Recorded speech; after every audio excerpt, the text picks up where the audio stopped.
जय गुरु गोरखनाथ की भक्तों।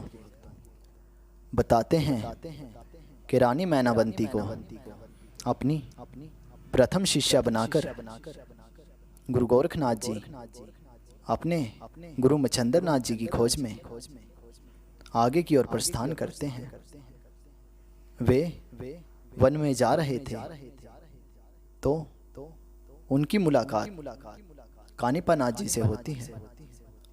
कानिपानाथ जी बहुत ही शाही और ठाट बाट किस्म के साधु थे, जो कि जलंधर नाथ जी के शिष्य थे। और कानिपानाथ जी गुरु गोरखनाथ जी को बैठने के लिए आसन देते हैं और कहते हैं कि हे नाथ जी, अगर आपको भूख लगी हो तो आपके लिए आम मंगवा दें। इस पर गुरु गोरखनाथ जी उन्हें हाँ कह देते हैं और कहते हैं कि मंगवा लीजिए। और थोड़े अहम में भरकर कानिपानाथ जी कहते हैं कि मंगवाने की क्या जरूरत है, मैं अभी मंत्रों द्वारा आम को यहीं मंगवा देता हूँ। आम अपने आप टूटकर आपके पास आ जाएंगे। इस पर गुरु गोरखनाथ जी मन ही मन सोचते हैं कि कानिपानाथ में इन बातों को लेकर, इन शक्तियों को लेकर कहीं ना कहीं अहंकार है।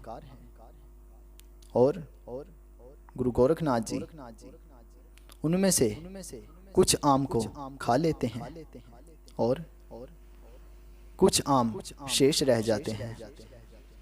गुरु गोरखनाथ जी कहते हैं कि कानिपानाथ जी, आप इन आमों को वापस पेड़ पर लगा दीजिए, मेरी और खाने की इच्छा नहीं है।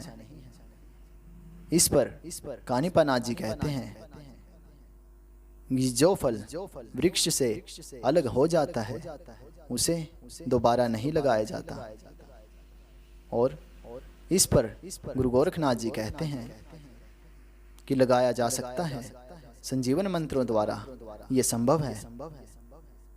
और यह बात सुनकर कानिपानाथ जी थोड़े भड़क उठते हैं कि ऐसे गुरु के शिष्य हो तो मुझे लगाकर दिखाइए।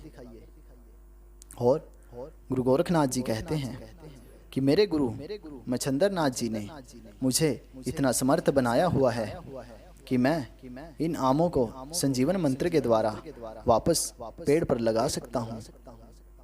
और कानिपानाथ जी कहते हैं कि ऐसे ही गुरु के शिष्य हो तो पहले अपने गुरु को त्रियराज से मुक्त करवा के लेके आओ, फिर मानता हूँ कि आप वाकई ही गुरु भक्त हो। और इस बात को सुनकर गुरु गोरखनाथ जी संजीवन मंत्र द्वारा उन आमों पर भस्मी पड़कर फेंकते हैं और वह आम अपने आप जाकर पेड़ पर लग जाते हैं। और कानिपानाथ जी इस वृतांत को देखकर थोड़े शर्मिंदा भी होते हैं और उनसे माफ़ी मांगते हैं।